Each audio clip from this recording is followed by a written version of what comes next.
सभापति आदरणीय दिलीप धिताल जी र यो विरोध सभाको पनि उहाँ सभापति हुनुहुन्छ आदरणीय सभापति जी र नेपाली कांग्रेसका क्षेत्रीय समितिका सभापति आदरणीय मातृका प्रसाद यादवज्यू, नेपाली कांग्रेस जिल्ला समितिका कोषाध्यक्ष आदरणीय दीपक छेत्री न्यौपानेजी र संविधान सभाका सदस्य हाम्रो आदरणीय इस्तियाक अहमद खान जी, उहाँ हाम्रो पार्टीको डाइनेमिक र जल्दो बल्दो नेता हुनुहुन्छ। र उहाँको बानी के छ भने समय लामो पायो भने लामै भाषण गर्ने, छोटो पाए छोटै भाषण गर्ने। र पार्लियामेन्टमा पनि उहाँले 3 मिनटभित्र धेरै कुरा राखिसक्नुहुन्थ्यो, उहाँको विशेषतै छ। र हाम्रो संविधान सभाको सदस्य आदरणीय जन्नतुन निसा धोबीजी र जिल्ला समितिका सम्पूर्ण साथीहरू, क्षेत्रीय समितिका पदाधिकारी सदस्य मित्रहरू र नगर समितिका सम्पूर्ण पदाधिकारी सदस्य साथीहरू र सिद्धार्थनगरका विभिन्न वडाको जिम्मेवारीमा रहनुभएका साथीहरू र दिदीबहिनी, दाजुभाइ र मित्रहरू, सर्वप्रथम यो विरोध सभामा सहभागी हुनुभएका सम्पूर्ण दिदीबहिनी दाजुभाइहरूलाई म हार्दिक सम्मान गर्न चाहन्छु, तपाईहरुलाई अभिवादन गर्न चाहन्छु, तपाईहरु सबैलाई एकपटक जय नेपाल भन्न चाहन्छु। जय नेपाल। एकातिर संसार नै कोरोना महामारीबाट आक्रान्त छ, नेपाल पनि यो संक्रमणबाट मुक्त छैन। अहिले पनि केही न केही संक्रमितहरू दिनानुदिन चाहिँ नि देखा पर्नु भएको छ। र यस्तो महामारीको बेलामा पनि हामीले सभा गर्नु परेको छ। एकातिर कोरोना महामारीको नियन्त्रण र रोकथामका लागि भिडभाड गर्न नहुने, सामाजिक दूरी कायम राख्नुपर्ने, नाकमुख छोपेर हिँड्नुपर्ने विज्ञहरूको, चिकित्सकहरूको राय रहेको छ।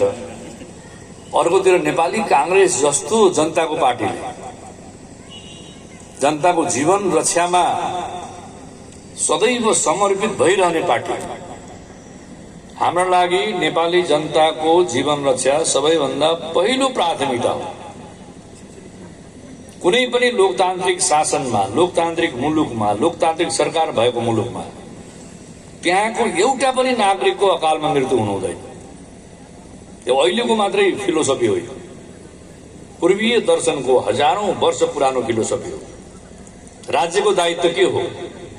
नागरिकको सुरक्षा। राज्यको दायित्व के हो? नागरिकको सुख। राज्यको दायित्व के हो? नागरिकको हित। राज्यको दायित्व के हो?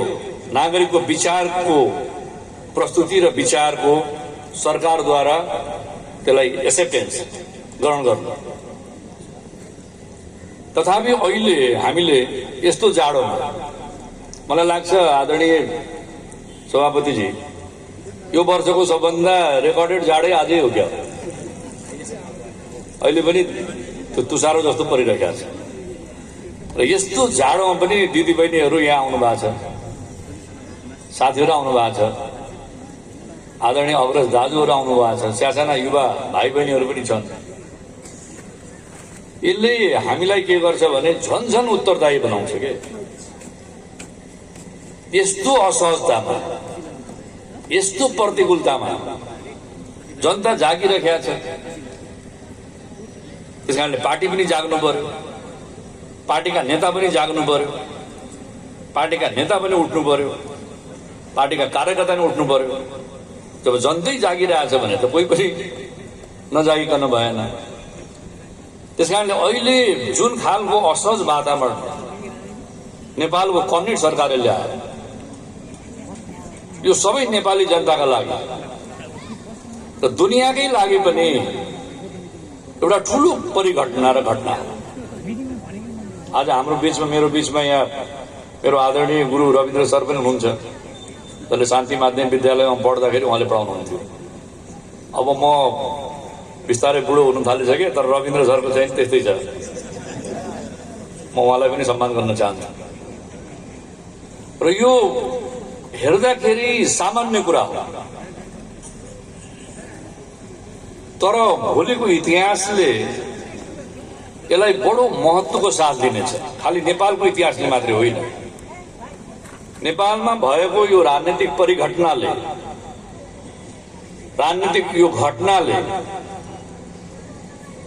संविधानमाथिको थिचोमिचोले दुनियाँलाई पनि ठुलो प्रभाव पार्छ।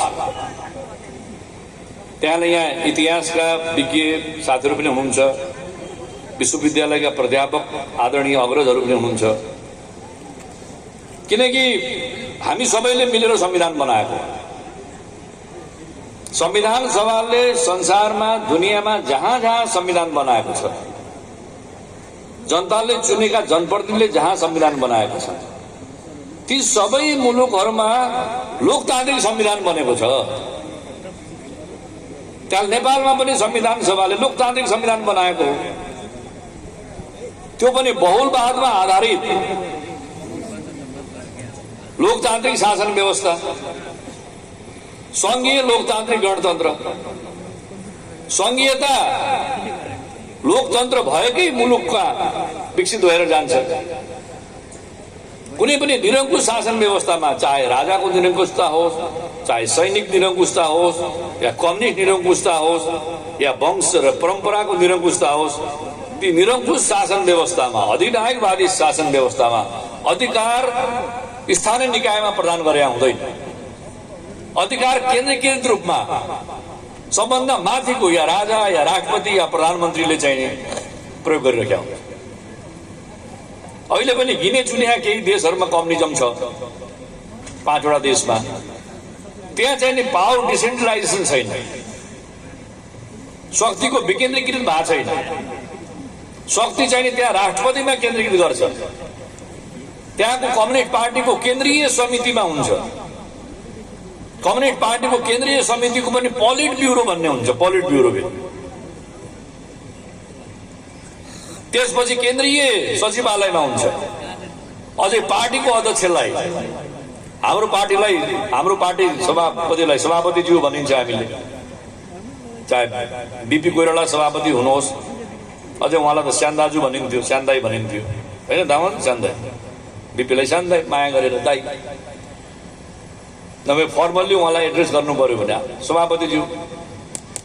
सुमणो शमशेरलाई सभापतिज्यू, किशनजीलाई सभापतिज्यू, गिर्जाउलाई गिर्जा बाबु सभापतिज्यू, त्यसै सुशील दाईलाई पनि सभापतिज्यू या सुशील दा, शेरबहादुरजीलाई सभापतिज्यू या शेरबहादुर दाई।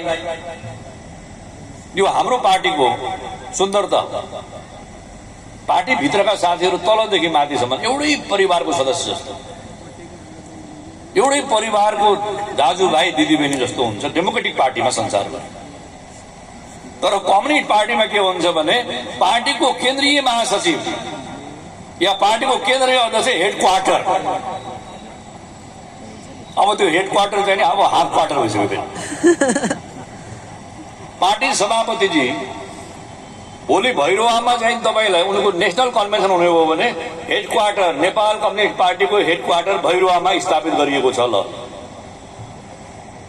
गोर्खाको पालुङटारमा एउटा सम्मेलन भएको थियो नेपाल कम्युनिस्ट पार्टी माओवादीको। काठमाडौँमा समाचार बजे गर्यो 2-4 दिनसम्म। नेपाल कम्युनिस्ट पार्टी माओवादीको हेड क्वार्टर पालुङटारमा स्थापित भएको छ।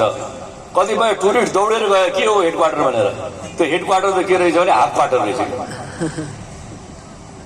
त्यसकारणले उनीहरूको दृष्टिकोण र धारणा भनेको हामी जनताका सेवक हौं, जनताको परिवारका हौं, पार्टीका परिवारका हौं भन्ने मान्यतै हुँदैन उहाँहरूको। उहाँहरूको मान्यता के हुन्छ भने हामीले बोलेपछि बोल्यो।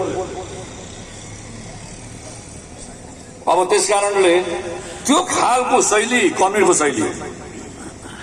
तर हाम्रो संविधानमा त्यसलाई स्वीकार गर्न सक्ने प्रावधान छैन। संविधानमा त हार्दिक चुनाव हुन्छ, निर्वाचित भएको स्थानीय तहले, निर्वाचित भएको प्रदेश तहले, निर्वाचित भएको संघीय तहले त्यहाँ जनताका सवालहरू उठाउँछन्, जनताको समस्याहरू उठाउँछन्, मुलुकलाई कुन दिशामा लैजाने त्यसको बारेमा चर्चा परिचर्चा हुन्छ। संख्या धेरै भए पनि ठूलो भए पनि आखिरी सत्यलाई कसैले रोक्न सकिँदैन। त्यहाँले ओलीजी प्रधानमन्त्री भएपछि उहाँले नेपालमा नेपाल कम्युनिस्ट पार्टीको सरकार मात्रै होइन, नेपाल कम्युनिस्ट पार्टीको शासन स्थापित गर्न खोज्नु, नेपाललाई कम्युनिस्ट राजमा रूपान्तरण गर्न खोज्नुभयो, नेपाललाई कम्युनिस्ट नेपाल बनाउन खोज्नुभयो।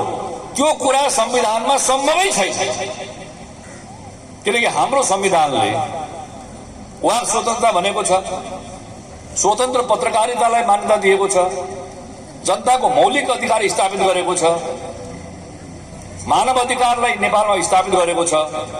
आवधिक चुनाव 5-5 वर्षको चुनावलाई चाहिँ हामीले व्यवस्था गरेका छौं। जनताले भोटको माध्यमबाट चुन्न सक्छ, चुनिएका प्रतिनिधिलाई बदल्न सक्छ। लोकतन्त्रको सबैभन्दा सुन्दर पक्ष हो परिवर्तन, सबैभन्दा सुन्दर पक्ष हो चेन्ज। यदि जनताले रुचाएन, मन पराएन, विश्वास गरेन भने बदल्न सक्छ, तर कम्युनिस्ट शासन व्यवस्थामा बदल्न सकिँदैन। उत्तर कोरियामा किम जोङ बाजे राष्ट्रपति थिए, पार्टी महामन्त्री थिए, बाजे राष्ट्रपति थिए। बाजे चाहिँ मरिसके, मर्या राष्ट्रपति मर्या, जनतालाई खबर गर्दैन, भेन्टिलेटरमा राखेर चाहिँ उपचार भइरहेछ भनिदिन्छ। यतापट्टि चाहिँ कसलाई राष्ट्रपति बनाउने तामझाम सुरु हुन्छ, अनि अरूलाई बनाउन स्वीकार्न तयार भएनन्। अनि को हो त भन्दा छोरा राष्ट्रपति,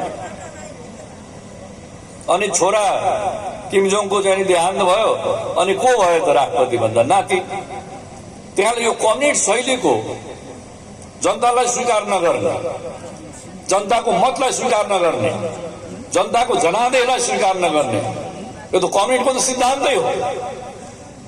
अब तपाईहरुले 5 वर्षका लागि चुनेर पठाउनु भएको थियो, 5 वर्षको जनादेश थियो संघीय सदनलाई या प्रदेश सभालाई या स्थानीय